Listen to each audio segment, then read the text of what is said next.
All right. So what's your name, man? Where are you from? Hello, everyone. So I don't know if you know me.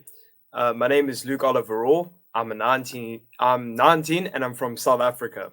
You're 19? Yep, 19. I'm still very young. I haven't even hit my 20s yet. Yeah, that's crazy, man. So what do? You have a business, right?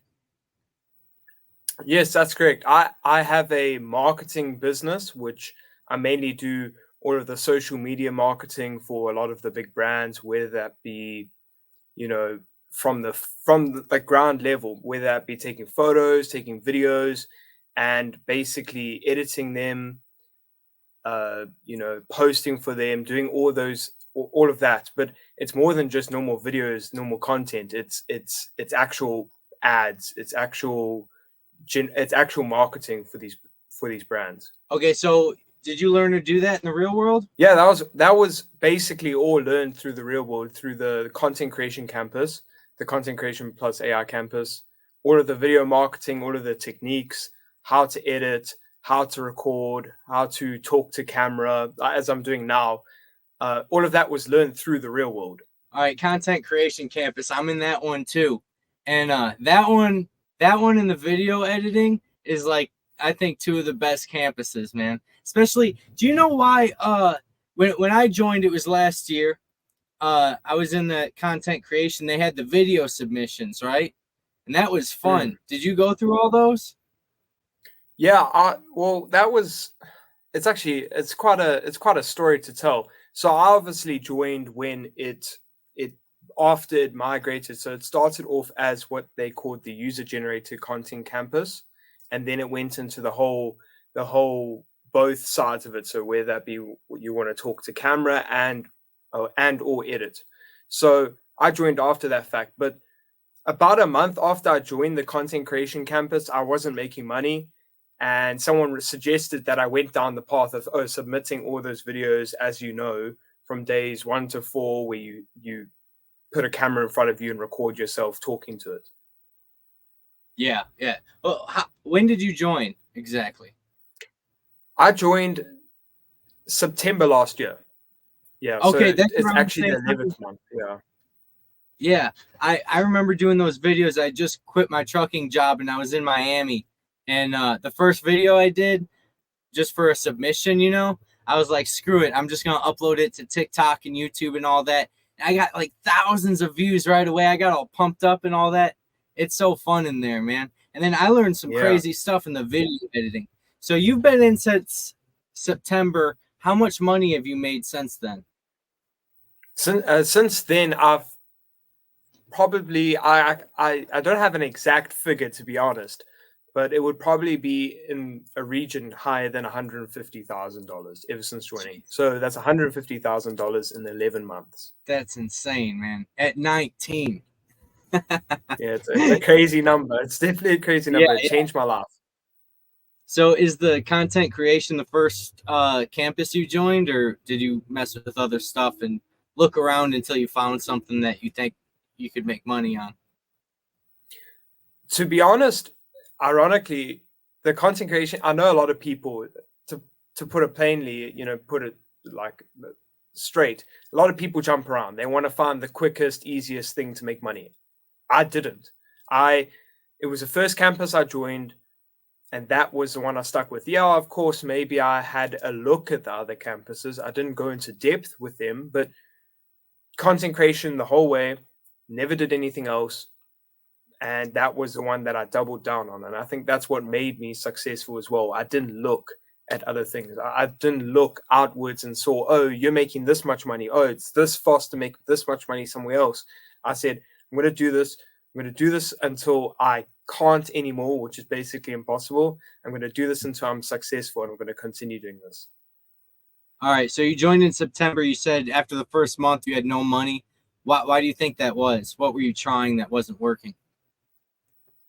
Well, I think obviously when people join, it's quite a common factor that people think the second they join, they're going to be hit with this knowledge that's going to be, you know, instantly make them rich. And yes, the information is is the greatest on the planet. However, 2 weeks isn't enough to make money. It is enough time if you do it right, but if you're going into like unknowing of what to expect, 2 weeks isn't enough. So for me, the main block was me just trying to make the first quick money. It was not like, okay, I need to realize that I need to practice, I need to harness the skill. The first month, so it was more of a mindset thing. And on top of that, I realized I didn't really have, I don't want to say I didn't have a passion for, originally I was doing the video editing side. I don't want to say I didn't have a passion for it, but I sat there and I slugged away editing a video and outreaching, and it actually wasn't something I wanted to do. I wanted to be in front of the camera, which is quite ironic now that I'm the person behind the camera, but that's besides the point.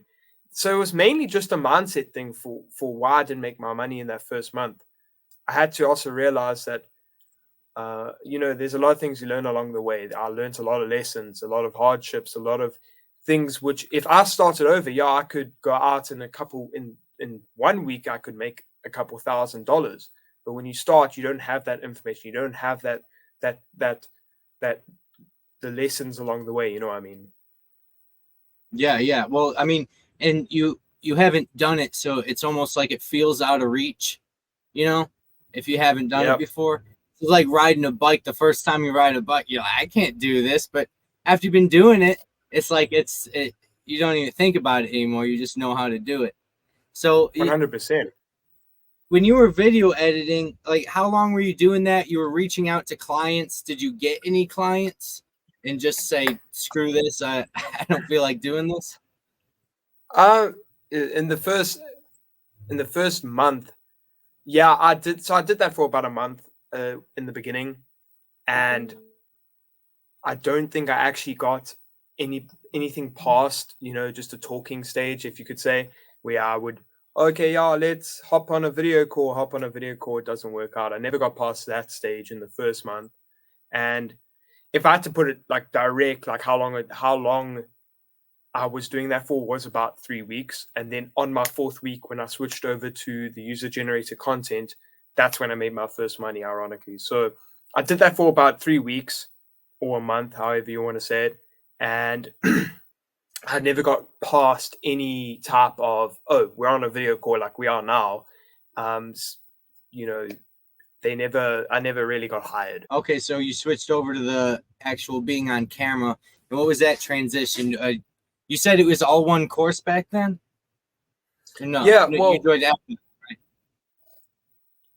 Well, it's a similar direction as we do it now. So it's all in one campus, content creation, and so when I joined, it was called White Path, which was video editing, video marketing. So you're the person behind the camera, the client gives you the content and you edit the content for them. And then you had Gold Path, which was called user generated content. So if anyone at home doesn't know what user generated content is, you can Google it, but mainly it's just you filming a video of yourself giving a testimonial on a brand's product. So if I had to use, for example, a phone, I'd say, this is the greatest phone. I record myself doing that. And so it was split into 2 paths back then, and it's the same now. Now we just call it video editing and talk to camera. So it's still split in a way. So you switched to talk to camera, and then did you just immediately start reaching out to clients after you did the submissions? Do you remember how that went? Yeah. When basically the second I got through, because we still have exams and we still have exercises that you have to submit before you almost graduate. So the second I finished that, I actually had no, actual brand products videos. So I just submitted my exercises of me doing like, this is me practicing my authenticity or something like that. And I literally, the second I finished those lessons, because I obviously had the video editing aspect before, so I could already make content for these brands. So that the second I finished it, I started reaching out. And to be honest, my strategy back then was, because let me put it like this: the content creation campus is very young. It's one of the youngest campuses, main campuses in the real world. And back then, we didn't have the luxury of do this for outreach. It was actually still being built at the time. The current one was still being built at that time. So mainly my main strategy was, I'm going to send this to as many people as possible, and hopefully one hires me. And it actually worked out in the end because, like I said, within that first week of switching over, I made my first amount of money, and it was all a snowball effect after that. Okay, so you took your submissions for the real world and just sent those to potential clients. And how many did you send to until someone got back to you? I believe the number was around 100. I sent it to about 100 people before I got an actual. I think that was when I got my first client. And ironically, the story of how I say it was a snowball effect after that is because mainly most of my clients came from, hey, this guy did this video for me. Do you want to hit him up because he'll do the same for you? So it was actually all referrals after that. Even though I still was outreaching, it was ironically like they just multiplied in a way. Okay, so how did that process go of getting the client? You sent those videos to about 100 clients, and then one person, would they just message you back? Did you schedule a call with them, or they're just like, hey, here's my product, make a video? Well, the whole process went along the lines of, so let me put it like this. I did use my exercises from the real world to reach out. But I did also make free examples as well. So I think about maybe the 50th mark. I can't actually remember the exact numbers. I did actually start sending example videos using products in my house, but the whole process went along the lines of, I used Instagram a lot to reach out to these brands. I wasn't an email type of person. Message them, DM them, hey, I could do this for you. Do you want this video? And they would be like, and then what happened with the first client I got, they were like, oh, it looks great. So what do you want to do for us? I was like, okay, let's hop on a call. And we got on a video call. I chatted to them saying, oh, okay, I can do this. What is your needs? Because that's the way I generally approach businesses. What is your needs? I sort of created a invoice and what I'm going to give them in return for what they need. And after that, it was like, okay, cool. Here's our product. We're going to send it to you. They sent the product, and I got my payment, made the video, sent the video over.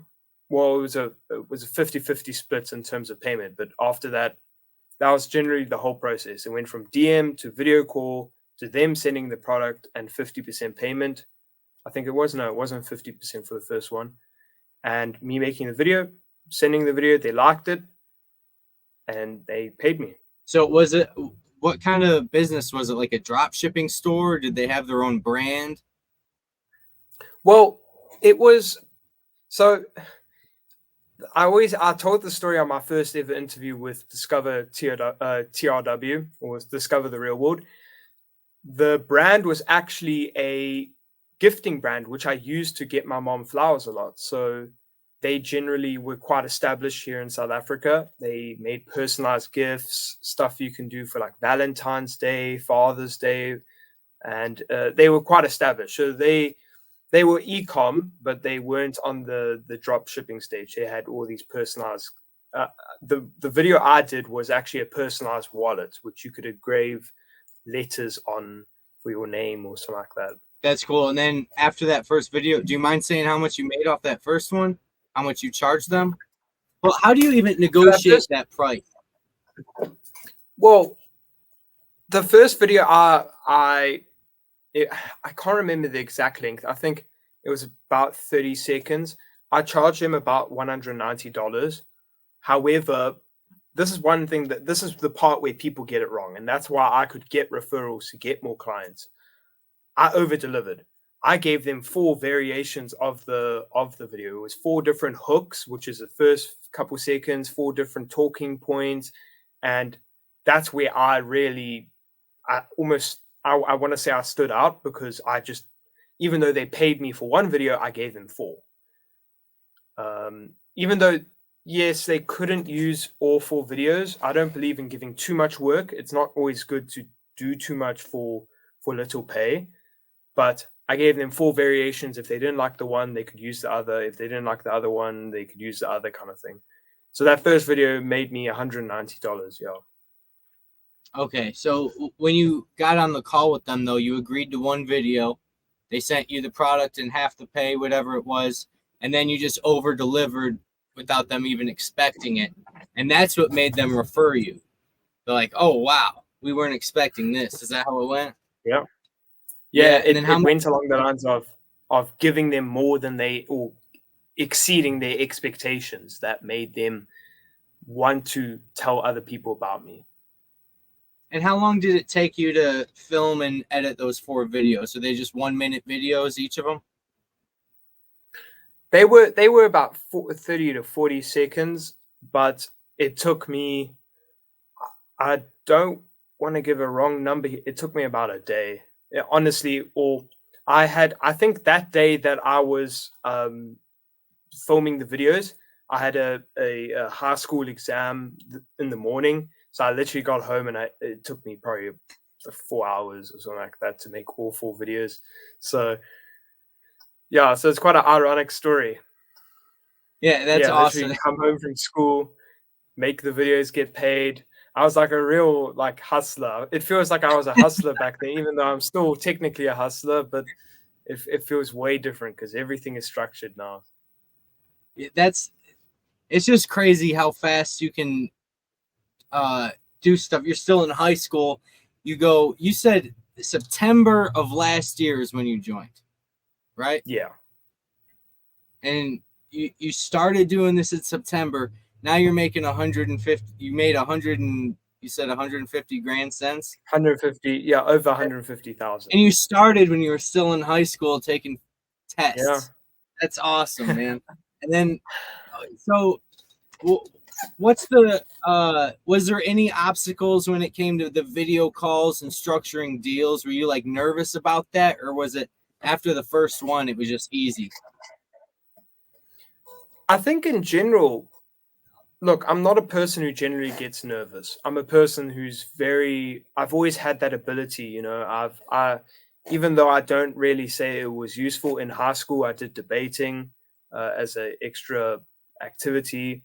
So I was always generally a good speaker, but I think to anyone, regardless of who you are and what you've done, it's always a bit nerve-wracking. So I think the biggest obstacle wasn't nervousness wasn't a big thing for me, like I said, but even though I did get nervous, it didn't hold me back.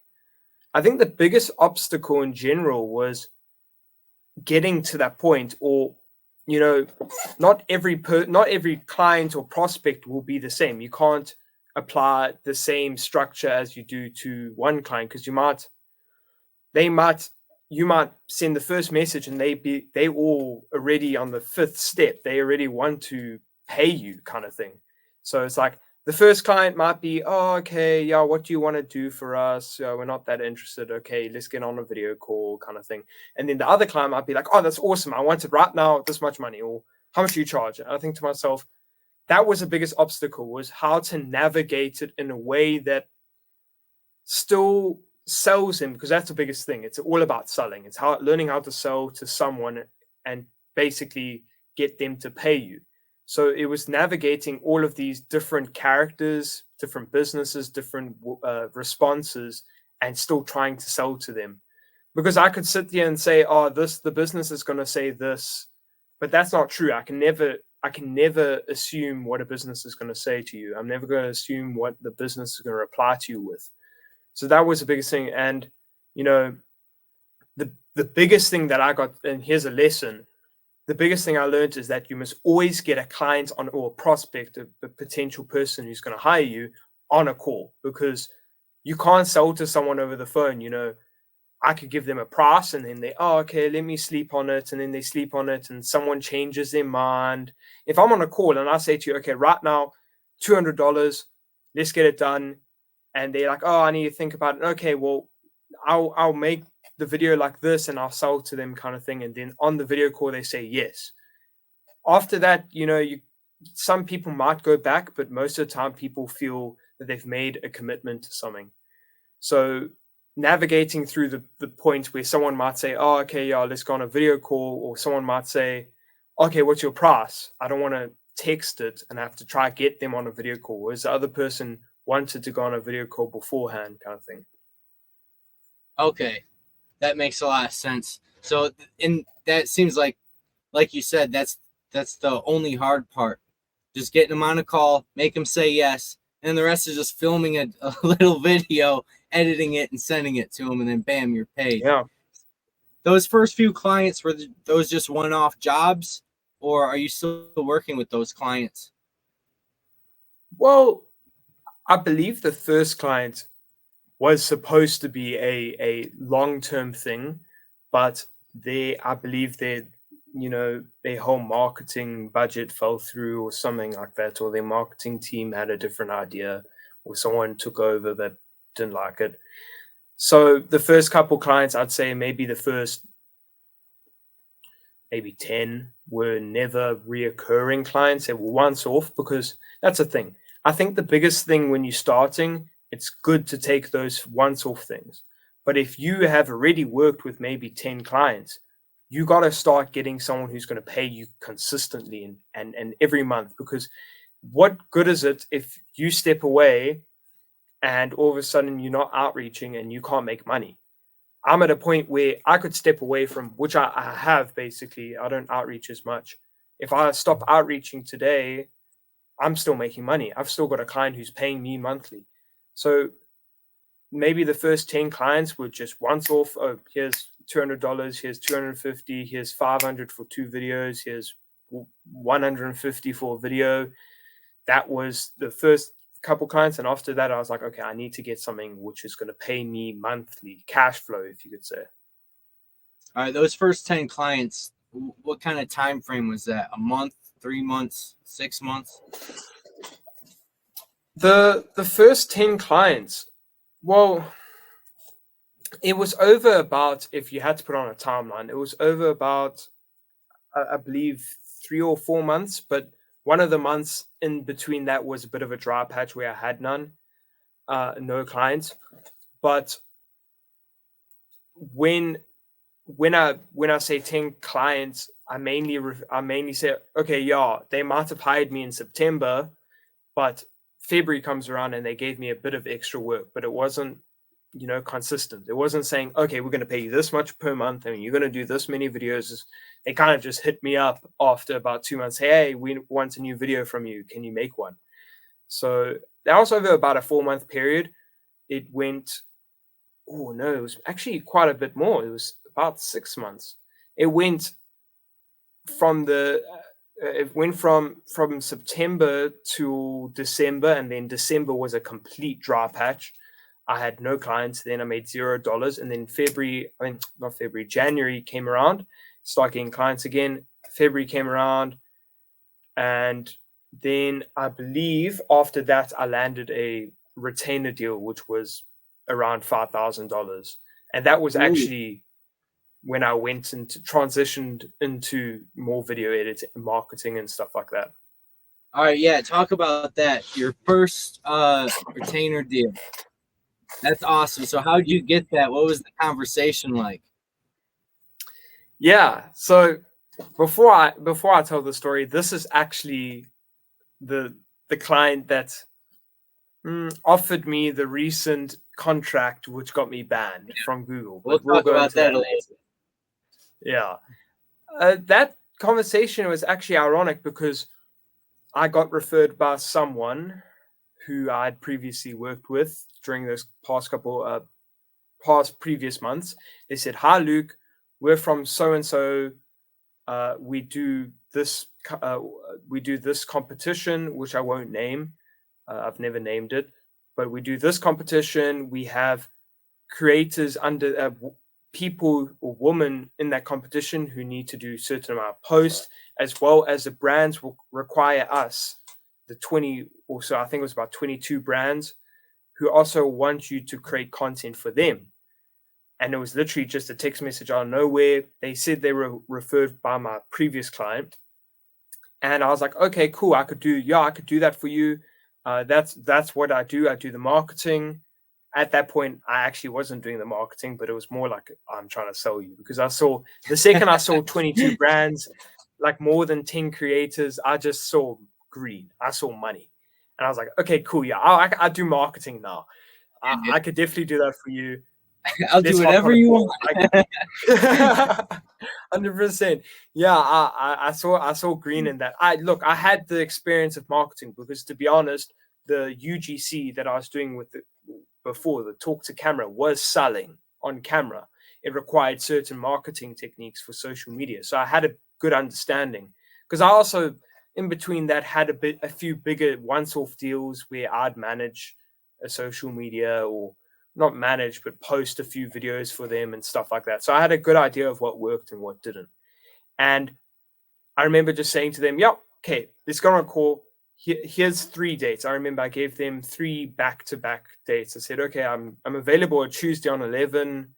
I gave them random times. I think it was me trying to get the earliest date. I said Tuesday at like 11, Wednesday at 3, and Thursday at like 12 or something. So I think I was trying to get the earliest dates, trying to trick them. And they hopped on a call on the Tuesday, and I spoke to them what I do. They explained to me what they expect, and I said, okay, cool. I made up a price right on the spot, which was, I believe it was $6,000, something like that. It was $6,000. They said, okay, wait, that's too much money. And I said, okay. They said, okay, what about 5,000?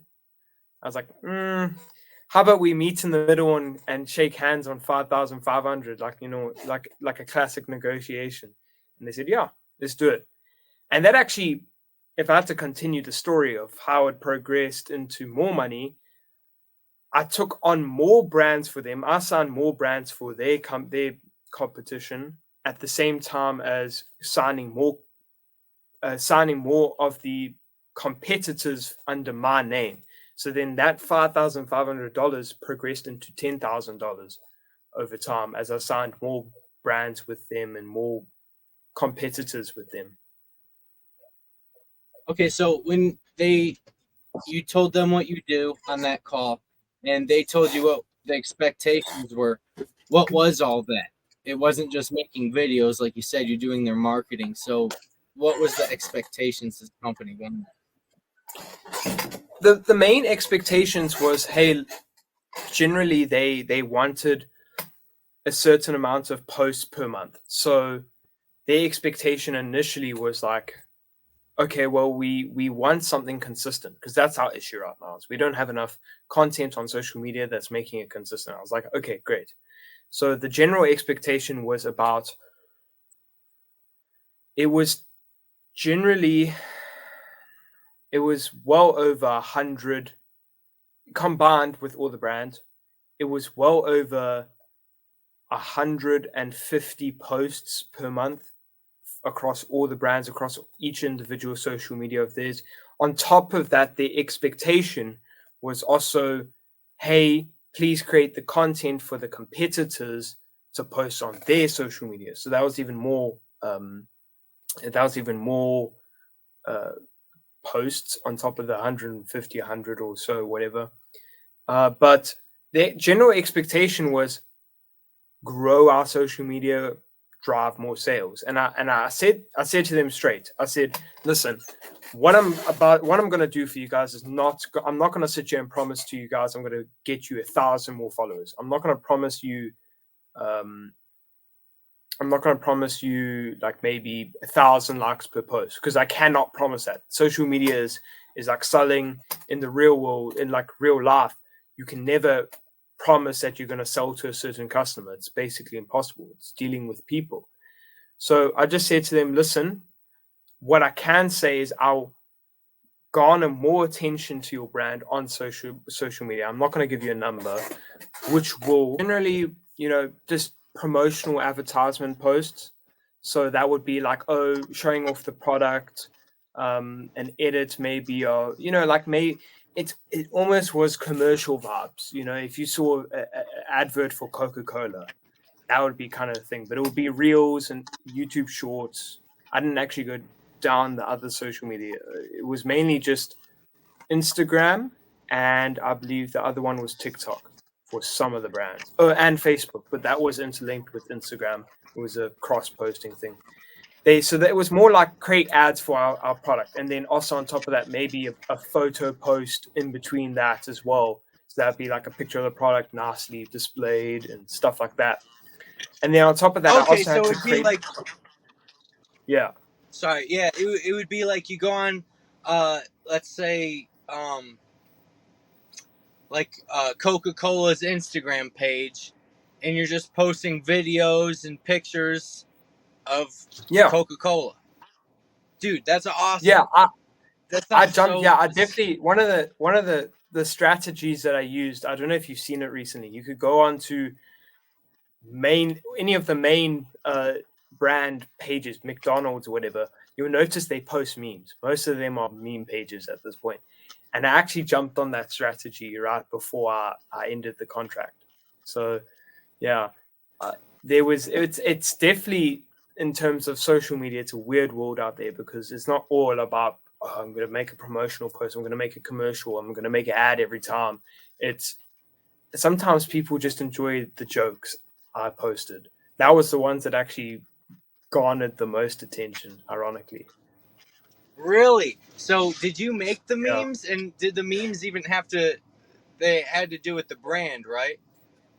Yeah, they were general, you gotta keep up with the trend, if you could say. So I would make the memes based off what's happening right now. Like if someone made a joke about, what's like a recent joke. Like I know Rumble has recently sued Google, so Rumble could make a meme about how Google is shit or something like that. So that kind of thing. You got to keep up with the trends, what people are talking about, and what people are making jokes about. Or McDonald's Sprite being the best Sprite and how it's so good. You can make a meme about how you could post a meme on McDonald's page about how they make Sprite, but as a joke. You Yeah. just got to keep up with the trend. So you said that outperformed the videos and the pictures. Yeah, that was That's cool. honestly, the memes were gold. They were the number one gold attention of everything. That's great. So did that obviously was just for Instagram and Facebook, right? TikTok, you still have to crank out them videos. Yeah, TikTok. Those were normal posts, But okay, Facebook. I didn't cross post the memes.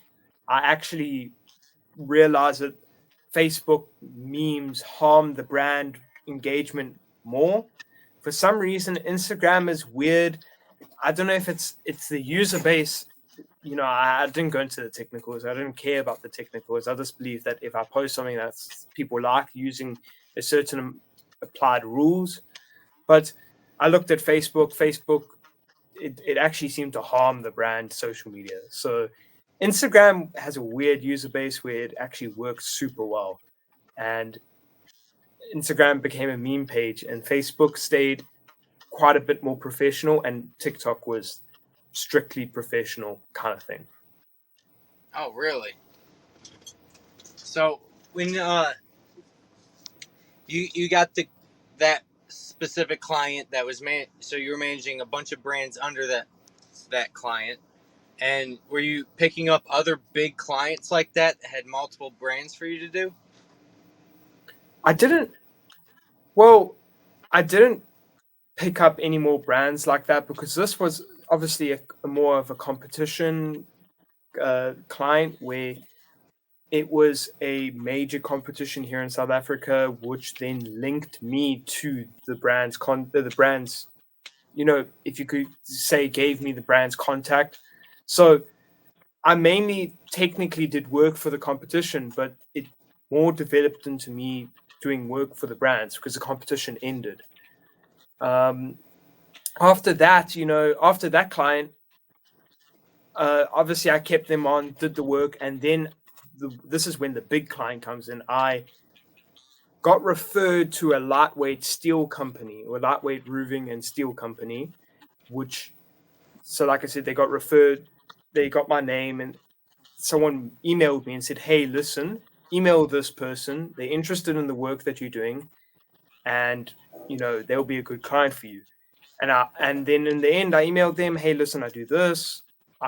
So and so referred me to you, and we got into a meeting. Actually, this was my first ever physical meeting.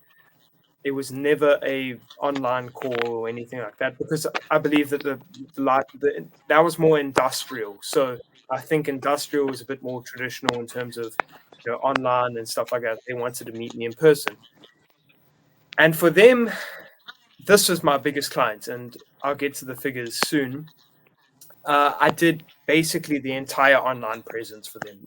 I said to them, they wanted to shape up to expand into Greater Africa, mainly the what's it called? I forget the name now. Islands off the east coast. The Seychelles. They wanted to expand their business, their lightweight steel and roofing business, into Greater Africa. So they also wanted to go from business. They were originally business to business. They did steel structures for big businesses. They had government tenders, stuff like that. They wanted to start doing stuff for consumers like you and me. And they wanted to expand into Seychelles, which is just off the east coast of Africa. And they said they wanted to brighten up the online presence. So I did all of it from their website, their Instagram, their Facebook, their YouTube Shorts, and then the biggest money puller, the biggest thing that I charged them on was offshore ads. Marketing into the countries like Seychelles, where it would be far away from home, and they wanted to grow a consumer base into Greater Africa. That's where all the money came from, and that deal was $35,000 a month contract for 12 months. Whoa, dude. Killing it at 19, dude. Yeah. Fucking okay. So you said they're a steel company? Yeah, they were a lightweight steel company and roofing. So I don't know if you've here in South Africa, everything is made out of concrete. So everything is made out of bricks and concrete. That's how everything's built here. And generally, with the bigger structures, you can't make it out, like warehouses. You can't make that stuff out of concrete and stuff like that. So what they do is they make the buildings out of like a steel structure. So you'll see in like a warehouse, it has it's almost like a shell. It has these big steel pylons and stuff like that. And they mainly did all of that, as well as they did other engineering services, whether that be the rods that go into the building of like bridges. So obviously when you build a bridge, you put the concrete down, but to secure it, to make it stronger, you would put metal rods inside. And they also did other engineering services like installation of large solar panels for big businesses. And then on top of that, roofing. When you build a roof, you need almost like a structure, and they did all that. Okay, so but how do you market that online, especially? Like, how do you make the videos for that? How do you what exactly are they? General, it's the general way it worked was I would basically just film the process. Luckily they had a DJI drone that I could use, and I basically took a bunch of aerial shots of the workers working. That was like a toy for me. And obviously on the ground floor, I don't know if you can tell, but my camera quality is quite nice because I got a professional camera for the job. On the ground floor, filming all of that. And in general, making it a consumer-based company. So if you want to build a house, the people you go to as a contractor, or you go to a building company, or how do you find out, or maybe you want new flooring in your house, and this is a big trend recently. I've seen it with a flooring company that does hardwood floors. They post YouTube shorts of them installing in clients' houses, and they say, "Oh, you can contact us here if you want hardwood flooring." And basically, that's how I marketed it. It's like, oh, this is a client that we're doing now. Contact us, kind of thing. Okay, so during all of this, that first kind of big client, and then this new client that does the steel, are you in and out of the real world, chatting with the professors and the other students, letting them know what's going on, or did you just, once you started getting clients, you just took off and kind of?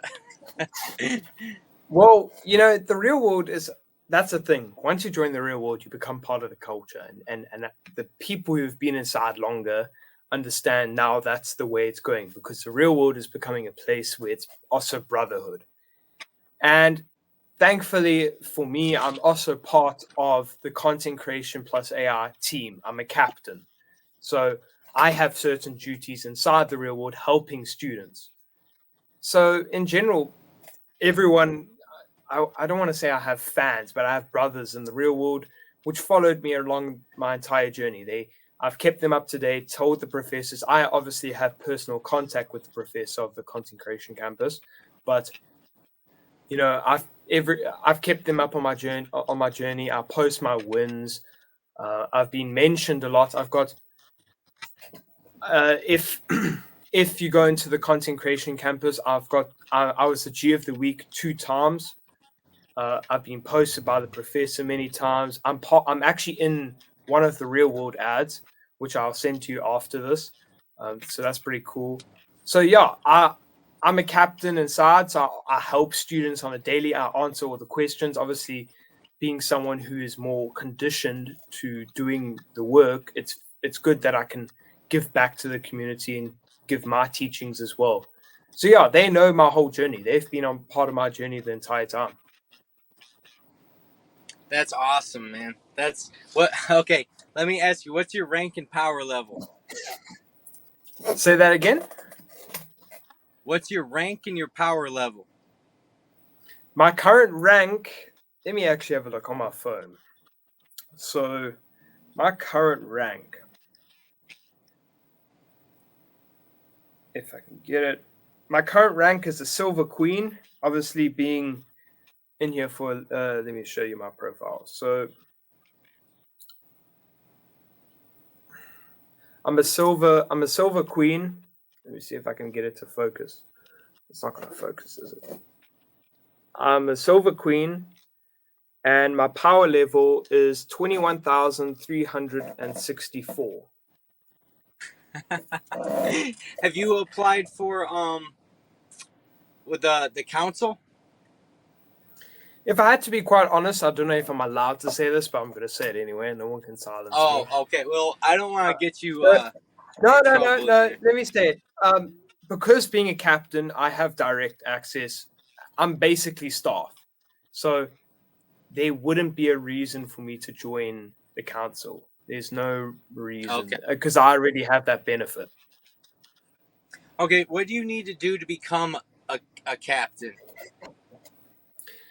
Generally, so the process has changed ever since I started as a captain. The original process, each campus has their own process, right? But the original process was, you've got to help out, be active every day. You've got to show that you providing value every day, helping students. And then after that, you get your eyes on you by someone who's part of the team or the professor directly. And after that, they will message you, hi, listen, do you want to join the team? And then originally you got the captain, you became a captain nominee. Now, captain nominee means that you basically get integrated into the team, but you don't have all the powers. So maybe basically when you're a captain nominee, you can't remove people's roles. You can't ban people. You can't time them out or like mute them. You can't kick them from a campus, kind of thing. But as a captain, now I have the ability to ban people. I have the ability to time people out or mute them or kick them from the campus or remove their role. So if I don't believe like they're worthy of a certain section, I just click an X button and I can remove their role. But captain nominees aren't allowed that much permission. they were allowed to delete messages, other people's messages, and that's about it. They get exempt from slow mode, which is a feature to stop people from spamming in certain chats. Not every chat has it. General chat doesn't have it. But now the process has changed. We no longer have the part where you become a captain nominee. And it's a bit harder because now we've become a very closely knit team. So we have quite a small team in general. And to generally become a part, you have to be referred by someone who is quite high up and respected inside of our team. So someone will be like, oh, I like this person. Can we get them on? And then you go through a process where you're like, oh, this is what your duties are going to be. Can you do it? Oh, dude, I gotta be really honest with you, man. I hate that slow time thing for the replies. That drives me nuts in the chat. Like, I'll post something, I'll see someone else post something, and I want to, like, give them, like, my feedback on what they posted, and then it won't let me. I'm like, dude. And so, you can buy the upgrades, right, with your Yeah. coins. And I seen it like, cuts it by 25% the time.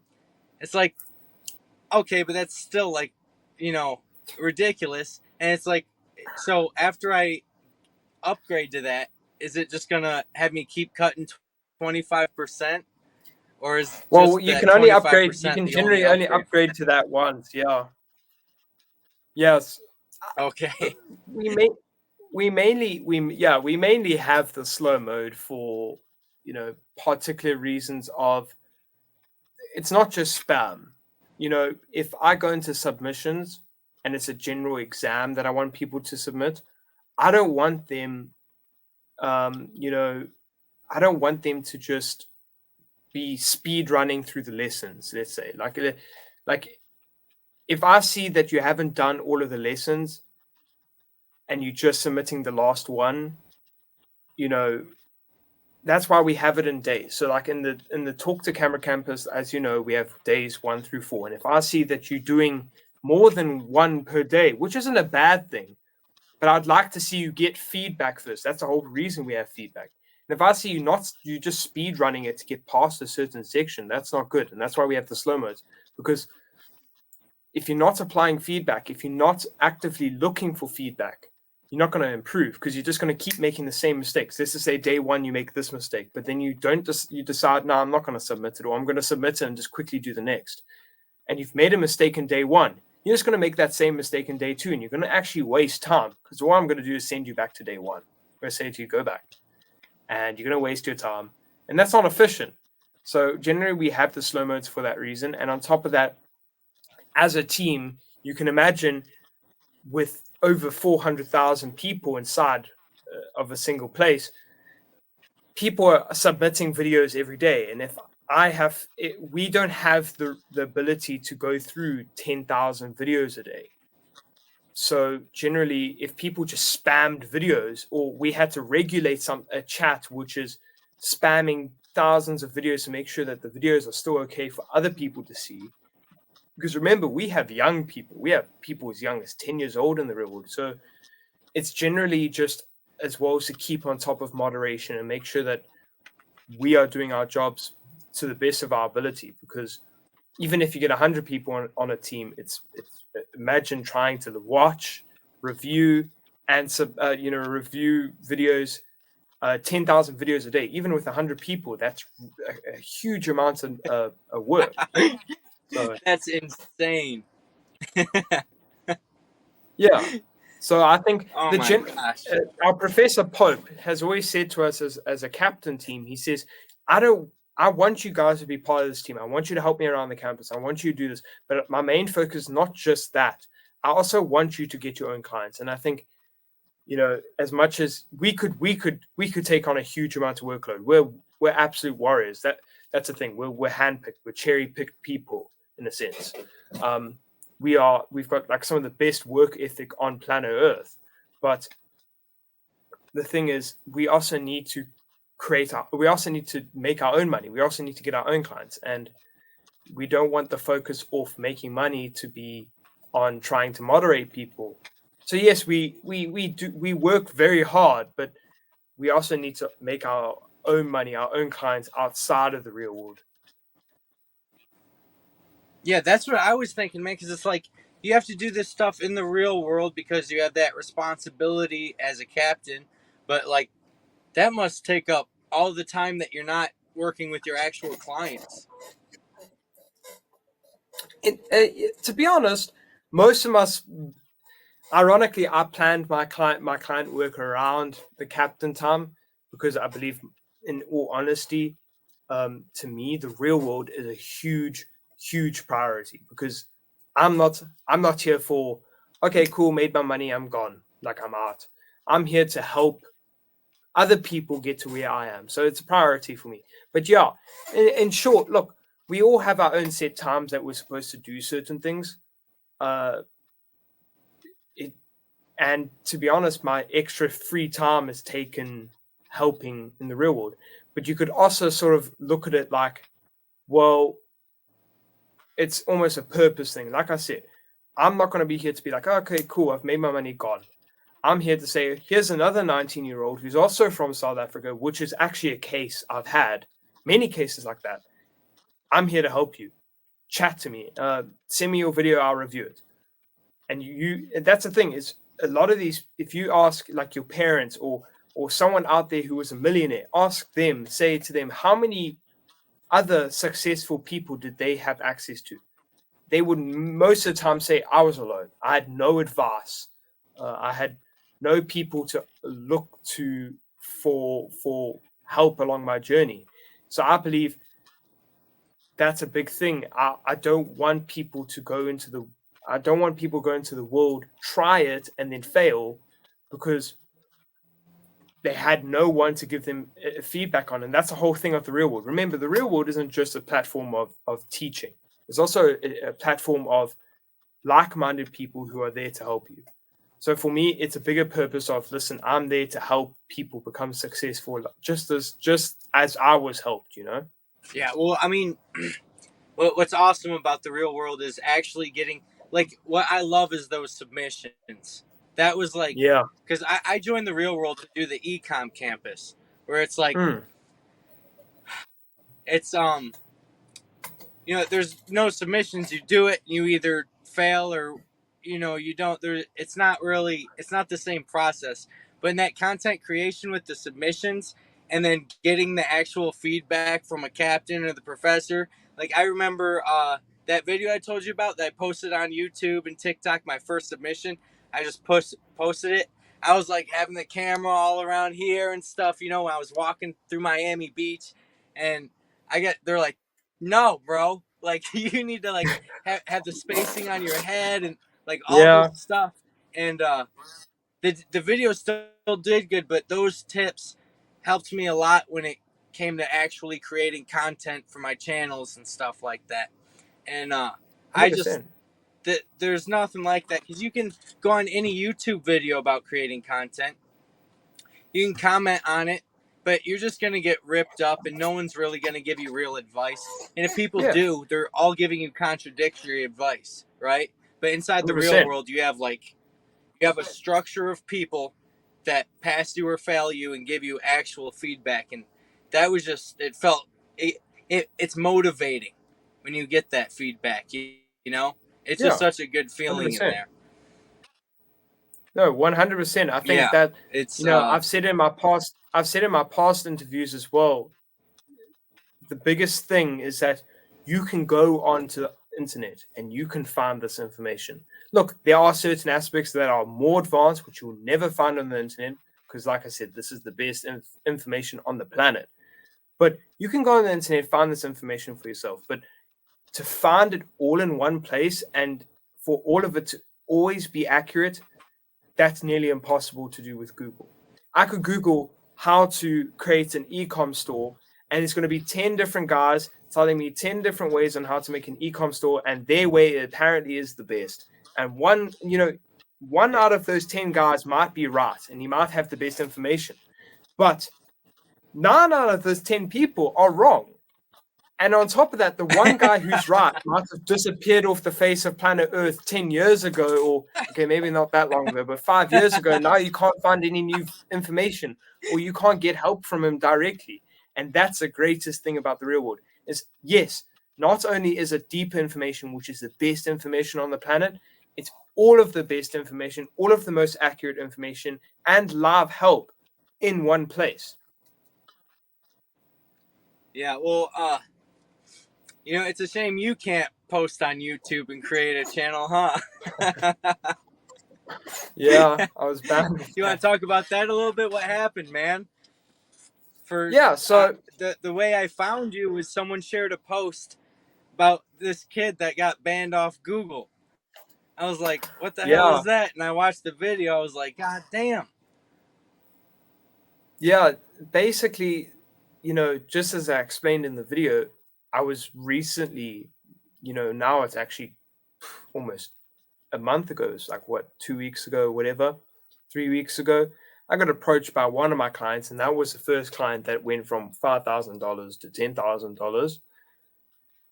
And obviously, under that client, I had access to 22 of the biggest brands in South Africa, and we're talking about multi-billion, like brands which are international, which brands which you may even know, and I won't name the brands, obviously, but they came to me with a whole contract and said, "Listen, Luke, you've been doing good work for us, blah blah blah. Can you do this certain policy which we're going to start pushing?" And it's an LGBTQ policy. And for me, I am a person who is against that. And the biggest thing in that contract was aiming it towards kids. So without revealing what brand, but one of the brands is a clothing brand, a very big clothing brand. And they wanted clothing for LGBTQ, for kids. Obviously, me reading through this contract, I've had enough of it, and I said, "Look, I don't want a part of this."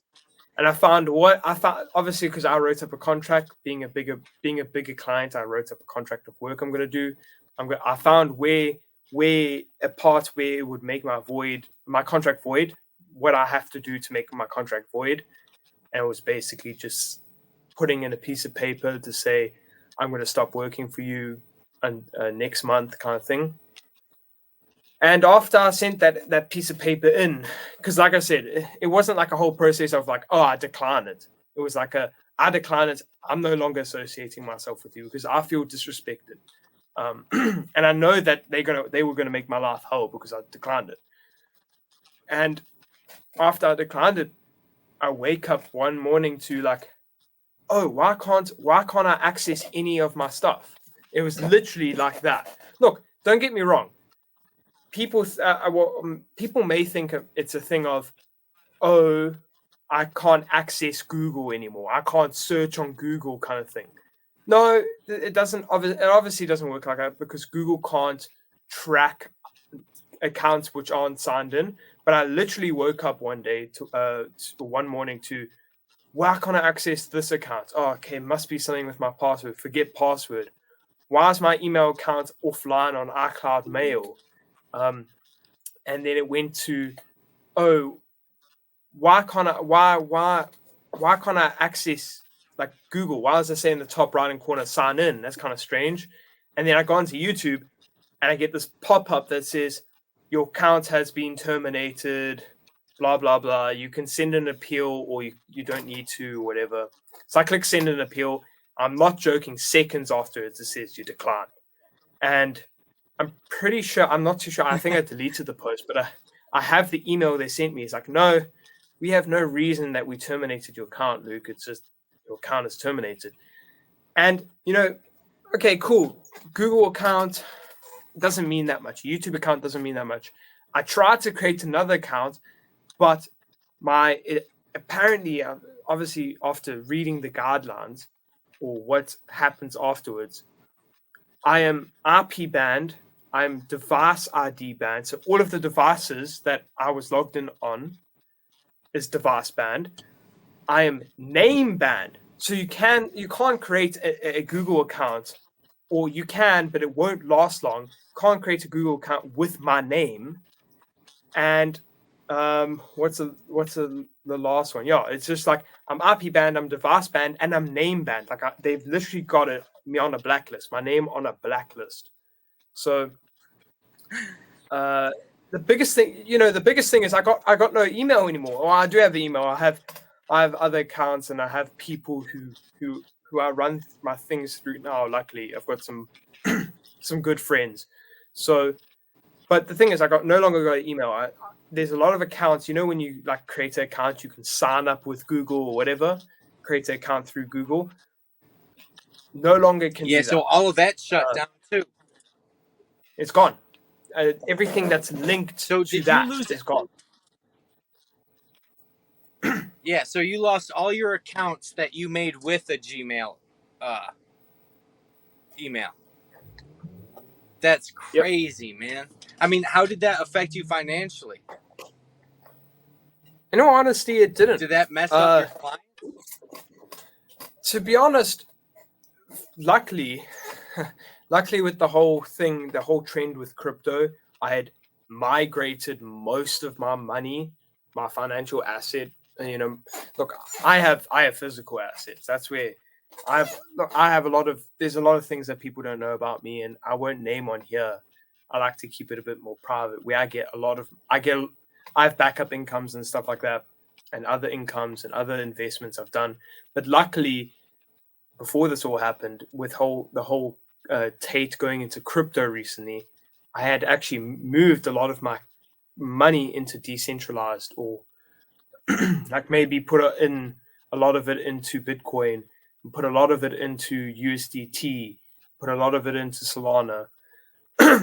And to be honest, my bank account was more linked to my personal ID, because here in South Africa we have ID numbers.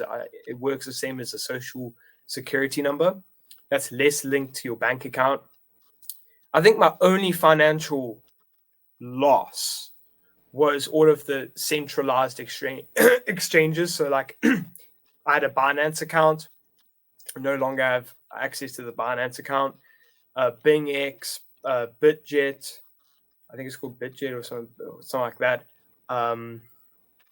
Bybit, I have no longer access to my accounts in there. I have a few centralized, but that's like small money that I lost. And I'm pretty sure I can get it back because it's also linked to my phone number.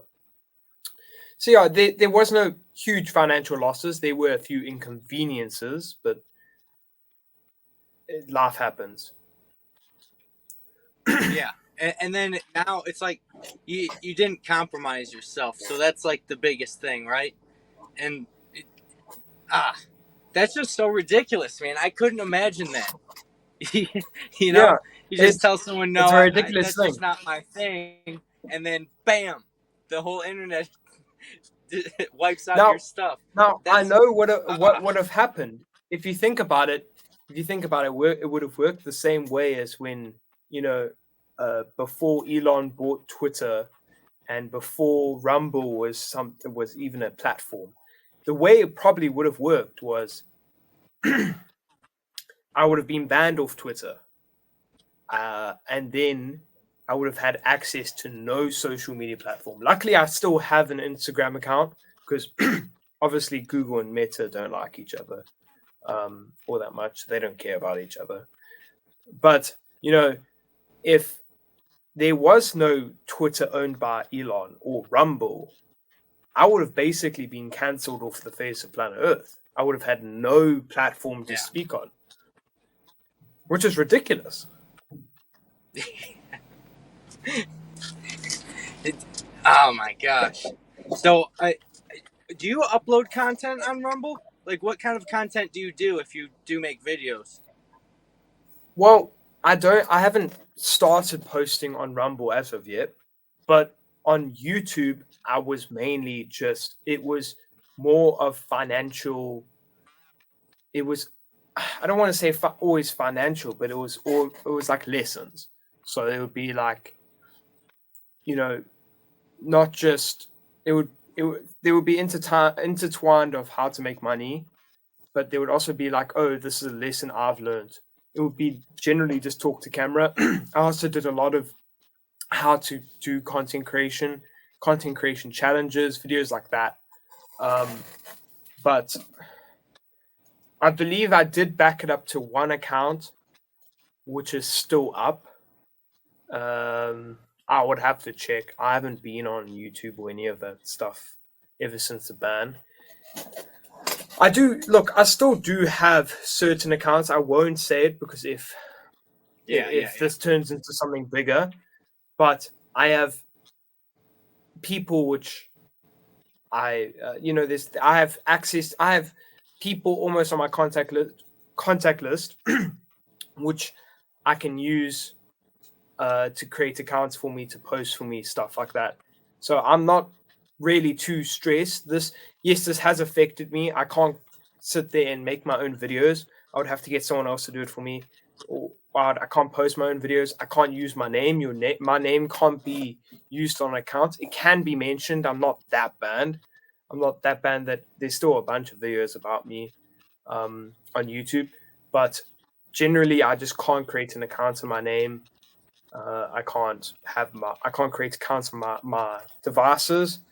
And I think generally the next stage is if I get big enough on Rumble and I start speaking out against it directly by name, and this is why I'm trying to avoid it directly by name, the brands, I know I'll most likely get banned in the sense of my name will be blacklisted, as in like you can't post a video about me, you can't mention me, like Andrew Tate style.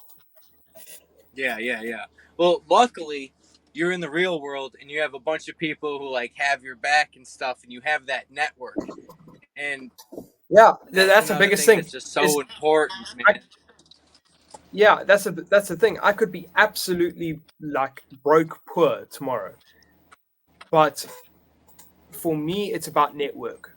It's all about network right now, because the network is gonna help me in those situations where I can't do certain stuff. Like Tate. Tate is now getting. They have the chats about how he's part of tax evasion and all this bullshit. He doesn't own anything because he's got people all across the world. He doesn't have to leave Romania because he's got people all across the world who just set up the LLCs for him, who do all that stuff for him. And the network is what matters, because I could make a call tomorrow and get something done that's across the world. Like I have friends in America on both coasts. I have friends all over Europe, which I can just say to them tomorrow, yo, listen, do this for me, and I can get it done. And that's what a network is about. I could be flat broke, but I still have immense power. Like the real world, the real world reposted me, but they didn't just repost me because I was someone random. They reposted me because I was someone who is quite a figure amongst that space. I'm not just some random kid who posted his wins. I'm known amongst them. So it's like that kind of thing. It's almost like how Tate can make a phone call and all of a sudden like $1 million gets moved, or this brand does this. I'm not on that level. I can't do that amount of stuff, but that I definitely have certain powers which are much greater than money, which money can't buy, if you could say. Yeah, well, I mean, that's why they say your network is your net worth, because I mean, 100%. everything you just said, And I wanted to ask, how did you learn about the real world? Were you just watching Andrew Tate videos? Did you just stumble across him and then he said something and you joined? Well, yeah, I tell the story all the time. The story of me joining was me literally. It was the beginning of last year. It was January last year. I was sitting next to my friend in English class. He was on his laptop doing something. He was on his Sorry, excuse me. He was on his laptop doing something, and I was like, "Oh, what you doing?" And he was showing me the real world and how much money he made. To be honest, now it's not a lot of money, but at the time, I was like, my eyes, like, oh. you made $300. I How much remember was him it? doing it and showing, yeah, it was about 300. Yeah, $300. It wasn't that much.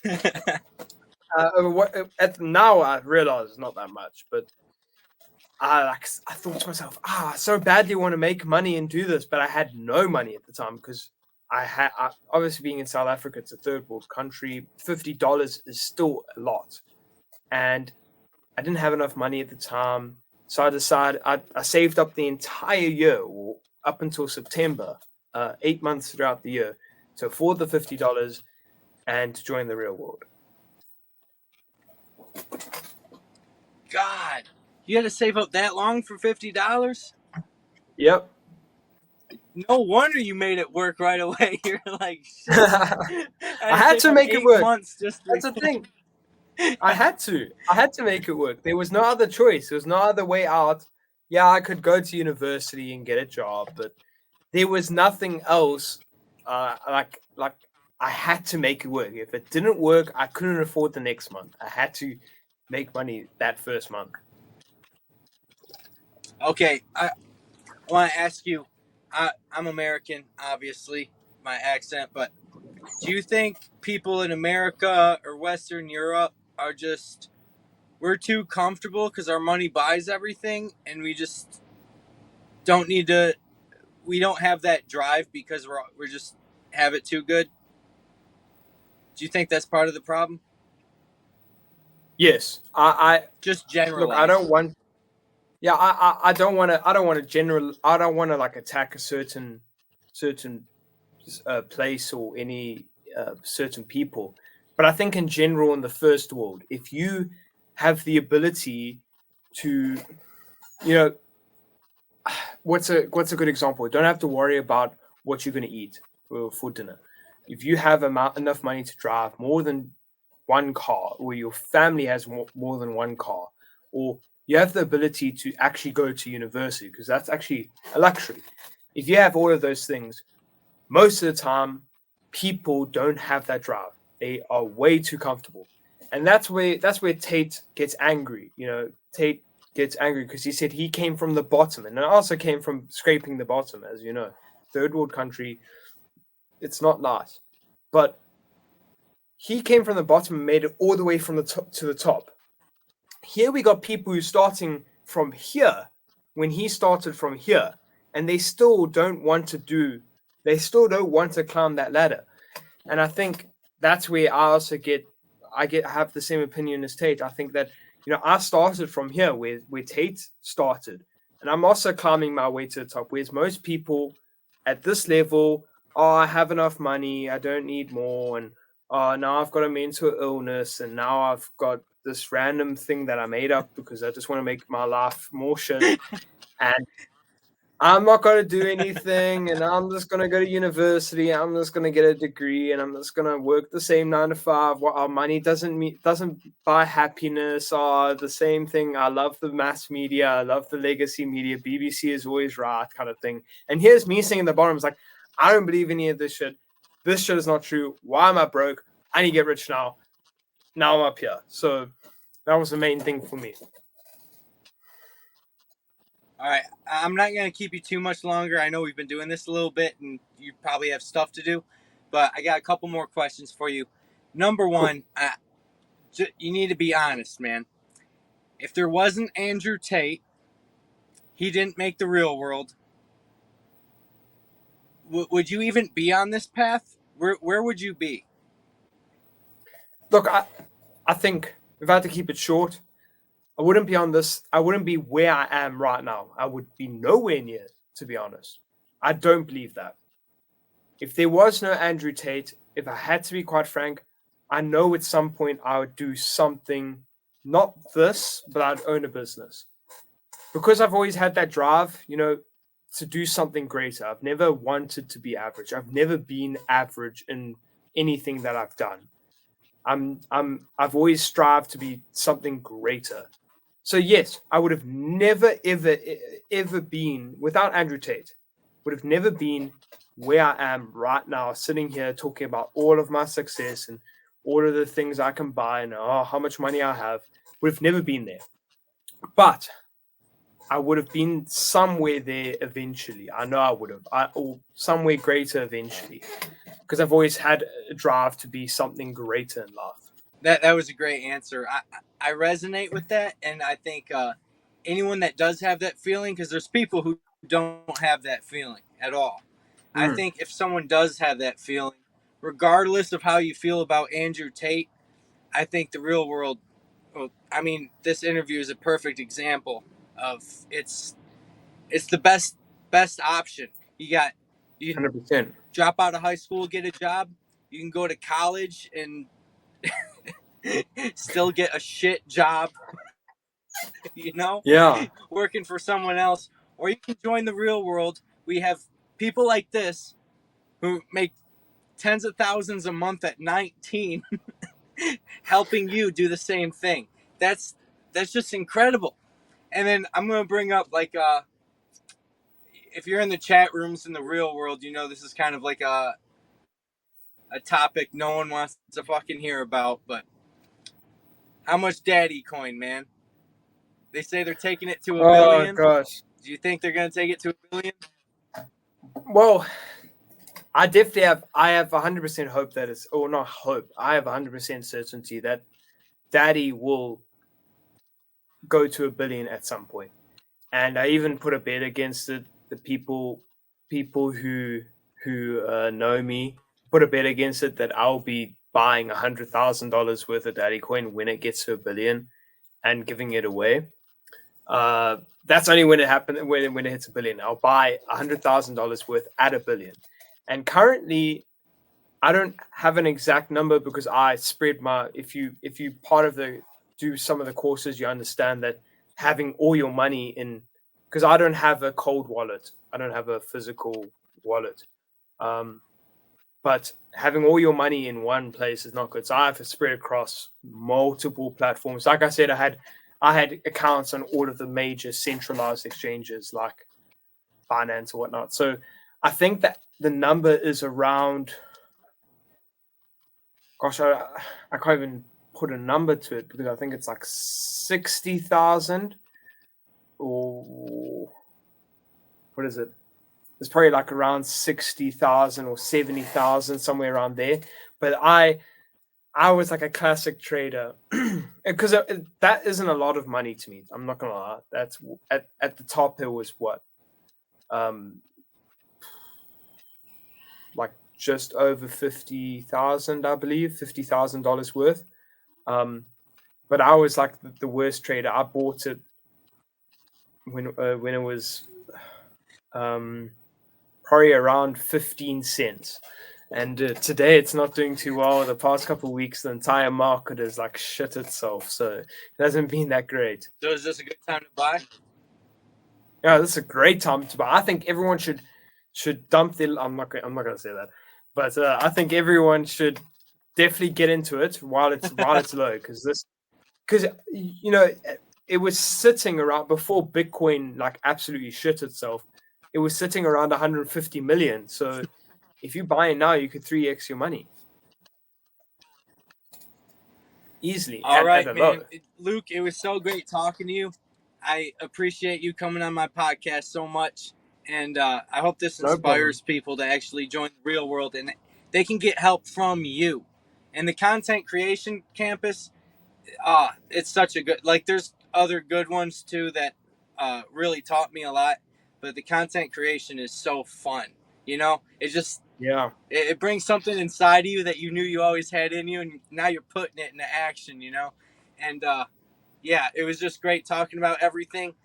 There's a lot of people in my life that's, oh, you're just falling for a scam and all this stuff. And it's like, dude, look at what's happening. You know, it's just because it costs $50, it's a scam. This kid's 19 making 35 or whatever you said the number was. I don't want to start just yelling numbers, but uh, you're an inspiration, man. And I'll talk to you in the real world. So thank you so much, man. Have a Thanks, great G. day. You too.